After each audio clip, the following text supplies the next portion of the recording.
সদৌ অসম ছাত্ৰ সন্থাৰ প্ৰাক্তন সাধাৰণ সম্পাদক শংকৰজ্যোতি বৰুৱাক আচলতে যি ধৰণে আৰক্ষীয়ে সান্নিখাপ লগাই কালি ডিব্ৰুগড়ৰ বিভিন্ন আৰক্ষী থানালৈ ঘূৰাই লৈ ফুৰিছে এইটো অত্যন্ত দুৰ্ভাগ্যজনক বুলি অনুভৱ কৰিছোঁ।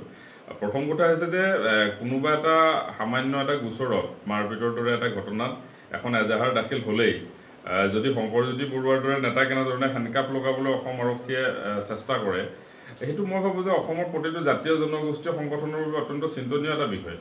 আৰু আটাইতকৈ ডাঙৰ কথা হৈছে যে আচলতে অসমৰ মাননীয় মুখ্যমন্ত্ৰী মহোদয়ে জনাইছে যে তেওঁ অৱগত নহয় বিষয়টোত।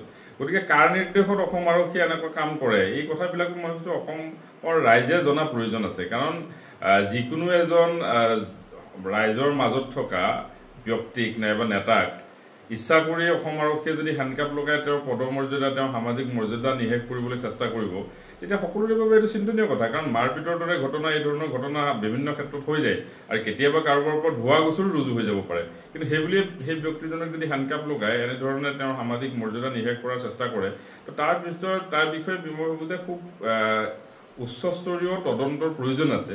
আচলতে কাৰ নিৰ্দেশত ডিব্ৰুগড়ৰ আৰক্ষী অধীক্ষকগৰাকীয়ে শংকৰজ্যোতি বৰুৱাৰ সান্নিখাপ লগাবলৈ বাধ্য হ'ল, তাৰ ওপৰত এটা মই ভাবোঁ যে নিশ্চিতভাৱে তদন্ত হ'ব লাগে আৰু এইটো স্পষ্ট হোৱা খুব প্ৰয়োজন।